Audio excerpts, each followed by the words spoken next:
क्या same sex marriage को भारत में मान्यता दी जानी चाहिए? क्या स्पेशल मैरिज एक्ट के तहत इसे लीगलाइज किया जाना चाहिए? ये मामला सुप्रीम कोर्ट में 1 महीने से चल रहा है और आज हमारे साथ इस पर बातचीत करने के लिए और जानकारी के लिए हमारे साथ हैं professor Tapan Biswal, school of humanities and social sciences. Sir, मेरा पहला सवाल आपसे ये है कि सबसे बड़ा मुद्दा जो सुप्रीम कोर्ट में उठा है वो ये है कि क्या सेम सेक्स मैरिज कल्चर और रिलीजन के अगेंस्ट है, और अगर है भी तो क्या ये debate culture and Indian culture versus human rights में है? इस पर आपका क्या कहना है? देखिए, ये एक पर्सनल सवाल है। Relationship between man and women और man and man it's basically personal choices. उसके ऊपर हमने कल्चरल या हिस्टोरिकल दुहाई दे के उसके ऊपर हमें कुछ प्रतिबंध लगाने नहीं चाहिए। This is basically with in the 4 walls of your house. हाँ, प्रॉब्लम आता है जहाँ पे चाइल्ड अडॉप्शन की है, सिंगल पेरेंट चाइल्ड अडॉप्शन जैसे है, उसमें भी प्रॉब्लम्स आता है। Supreme court has to look into it कि ये सारी मामला की कैसे रिस्पॉन्ड किया जा सकता है, कैसे मिस इंटरप्रेट नहीं हो सकता है। The child should not be kept at risk, यही है। सर, एक और सवाल जो सुप्रीम कोर्ट में उठा है वो ये है कि मैरिज का कॉन्सेप्ट क्या है और मैरिज का गोल क्या प्रोक्रिएशन है? क्या अगर कोई कपल बच्चे पैदा नहीं करता है तो या they choose to abstain from having a child, क्या उनका मैरिज वैलिड नहीं है? क्योंकि सेम सेक्स रिलेशनशिप्स में भी it's not possible to have a biological child. तो मैरिज के कॉन्सेप्ट पर आपका क्या कहना है? ऐसे तो इंडिया में बहुत सारे मैरिजेस unreported है, it is not registered, no? And many things do happen. There are laws, but laws are not followed too strictly in that domain. This is a very special case, as we are growing in terms of development, in terms of progressive ideas, so we must not restrict it. Marriage as institution is a kind of between the two individuals, two families, I should say, if you extend the notion of marriage. तो अगर दोनों राजी है तो I don't see any problem, but yes, हम married couple भी है तो we will have to observe public decency, and that public decency should not be nullified at any cost. That for that there is a law, there are other prohibitive measures also the state can take. That's not a problem. Sir, इस case में justice D.Y.. Chandrachud ने एक statement दिया है जो काफ़ी discuss किया गया है कि there is no fixed concept of a biological man and woman and it's more than just the genitals, it's a broader concept than that. उस पर आपके क्या व्यूज़ हैं? नहीं, he is absolutely right. It's basically your choices.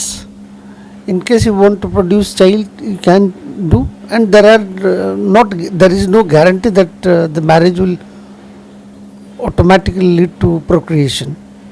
You can adopt.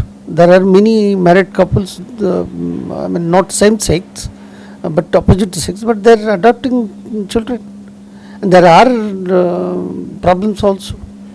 So the problems are there, but we must have to create a law which will reduce the problem of conflict for the child. Sir, एक और question ये है कि आपने जैसे adoption और succession की बात की, इनहेरिटेंस राइट्स है, बहुत सारे लीगल प्रोसीजर्स हैं, तो अगर इन सेम सेक्स कपल्स को वो राइट नहीं मिलता है जो मैरिज के थ्रू मिलता है, तो उन्हें ये राइट्स कैसे मिलेंगे? ये बात ह्यूमन राइट्स की है, अगर ये लीगलाइज नहीं होता है तो उन्हें ये राइट्स कैसे मिलेंगे? The rights are basically society driven, how society accepts it. Certain things society doesn't accept it, but our constitution guarantees. But what do? Do we enforce that guarantees? We don't. So it's a kind of evolutionary process. We are in a phase of evolution. We are exposed to new ideas, new concepts, and we will have to change.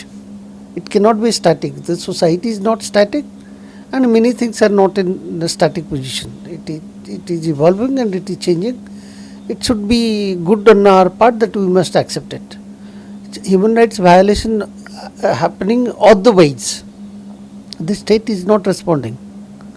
So in case you say that there is a human rights violation by not acknowledging same-sex union or same-sex marriage, it's not a kind of an argument which holds truth. Sir मेरा last question ये है कि case अभी भी ongoing है, अभी भी hearings चल रही है, क्या आपको लगता है कि सेम सेक्स मैरिज को लीगलाइज किया जाएगा इंडिया में, उसकी पॉसिबिलिटी है? मुझे तो लग नहीं रहा है, but law has its own value. Law is an instrument of change, like law creates a kind of situation where things can change.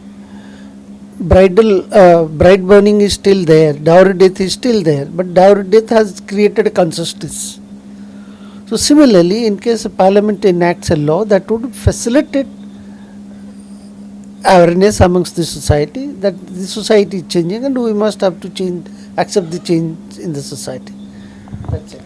Thank you so much sir, thank you so much for talking to us. कि जो सबसे बड़ा मुद्दा छिड़ा है supreme court में वो ये है कि क्या सेम सेक्स रिलेशनशिप या same sex marriage Indian culture के अगेंस्ट है, और अगर है इंडियन रिलीजन के अगेंस्ट है, और अगर है तो क्या ये debate culture versus human rights के बीच में है? आपके इस पर क्या व्यूज़ है?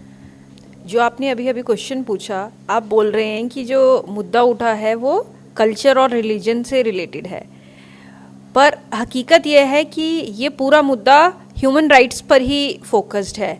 इसमें जितनी भी पिटिशंस फाइल हुई है, अराउंड 11 पिटिशंस फाइल हुई है, कुछ दिल्ली हाई कोर्ट से ट्रांसफ़र हुई हैं सुप्रीम कोर्ट में और कुछ डायरेक्टली सुप्रीम कोर्ट में ही फाइल हुई थी। तो ये सारी कॉन्स्टिट्यूशन में जो फंडामेंटल राइट्स दिए गए हैं उसी पर फोकस कर रही हैं, और अभी सुप्रीम कोर्ट के ऊपर है कि वो इसको किस डायरेक्शन में ले जाए। और अभी तक के सुप्रीम कोर्ट की जो भी ऑब्जर्वेशंस है उसको देखते हुए ऐसा ही लग रहा है कि ये सेम सेक्स को लीगलाइजेशन इंडिया में बहुत डिफ़िकल्ट है मिलना। मैम एक और इम्पॉर्टेंट क्वेश्चन जो रेज़ किया गया है सुप्रीम कोर्ट में वो ये है कि concept, what is the concept of marriage, और क्या मैरिज का गोल सिर्फ प्रोक्रिएशन है? Because obviously same sex marriage में they can not produce a biological child, तो क्या प्रोक्रिएशन मैरिज में कितना ज़रूरी है? बिकॉज ऐसे भी कपल्स हैं जो हेट्रोसेक्सुअल रिलेशनशिप में है लेकिन उनके बच्चे नहीं है, they choose to abstain from having a child. तो मैरिज का कॉन्सेप्ट क्या है और क्या मैरिज का गोल प्रोक्रिएशन है? अगर मेरा व्यू लिया जाए तो प्रोक्रिएशन एक गोल नहीं होना चाहिए मैरिज का, because even in present times हम बहुत सारे सिंगल पेरेंट्स देख रहे हैं, तो वो even without marriage they are going for adoption. We have seen various celebrities, और इससे कॉमन मैन को भी यही मैसेज आ रहा है कि adoption is also one of the means for mother और पेरेंटहुड।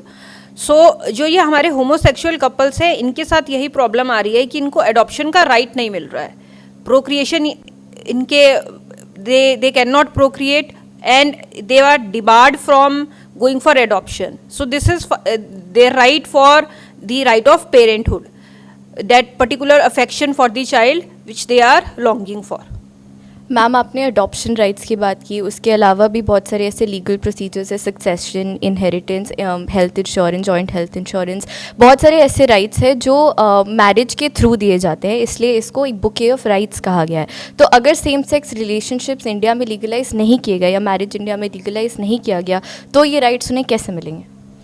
कुछ कंट्रीज़ में जब सेम सेक्स कपल्स को रिकॉग्निशन मिली तो वो रिकॉग्निशन उनको सिविल पार्टनरशिप के नाम से मिली, और ओवर द टाइम ये मैरिज का कंसेप्ट सेम उनको सिमिलर राइट्स मिल गए।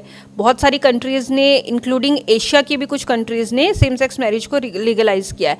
अगर इंडिया सेम सेक्स मैरिज को मैरिज के नाम से लीगलाइज नहीं कर सकता है तो सिविल पार्टनरशिप के नाम से, सिविल यूनियन के नाम से इसको लीगलाइज किया जा सकता है, सो डैट जो दोनों पार्टनर्स हैं उनको बेसिक उनके राइट्स मिलते रहें। बिकॉज इसमें डोमेस्टिक वायलेंस होने का भी रिस्क है, बाद में मेंटेनेंस के इश्यूज भी आएंगे, तो इसको किसी ना किसी तरह से तो रिकॉग्निशन देना मस्ट है। मैम इस केस में चीफ जस्टिस डी.वाई. चंद्रचूड़ ने एक स्टेटमेंट दिया है जो बहुत ज़्यादा डिस्कस भी किया गया है पब्लिक डोमेन में। He said that there is no fixed concept of a biological man and woman and it's not just about genitals, it's a broader concept than that. क्या इस स्टेटमेंट पे आपके क्या व्यूज़ है, क्या आप इससे अग्री करते हो? अभी तक जो इंडिया में लॉज हैं, जैसे हमारा हिंदू मैरिज एक्ट है या मुस्लिम मैरिज एक्ट है, इसमें तो बायोलॉजिकल मीनिंग तक ही रिस्ट्रिक्टेड है डेफिनेशन मैन और विमेन की। जब तक कि हम लॉ में चेंजेस नहीं लाते तब तक हम इसको ब्रॉडर पर्सपेक्टिव नहीं दे सकते। ये पूरी फाइट ही इसीलिए है कि मेन और विमेन की रिलेशनशिप का नहीं, पर्सन्स टर्म यूज होनी चाहिए in all the laws so that they can get more rights. Ma'am मेरा लास्ट क्वेश्चन ये है कि ऑल्दो हियरिंग अभी भी सुप्रीम कोर्ट में इट्स ऑन गोइंग, अभी भी चल रहा है, क्या आपको लगता है कि सेम सेक्स रिलेशनशिप्स या सेम सेक्स मैरिज को मैरिज का स्टेटस दिया जाएगा इंडिया में? क्या ये पॉसिबिलिटी है? जैसा मैंने स्टार्टिंग में कहा, मुझे नहीं लग रहा है कि इसको मैरिज का स्टेटस रिकॉग्नाइज होगा थ्रू सुप्रीम कोर्ट। बाकी सुप्रीम कोर्ट डायरेक्शन दे सकता है, गाइडलाइन दे सकता है पार्लियामेंट को कि क्या फर्दर चेंजेस लाए जा सकते हैं, या कोई कमेटी फॉर्म की जा सकती है जो अपने सजेशन दे based on the position in other countries. Thank you very much ma'am, thank you for talking to us.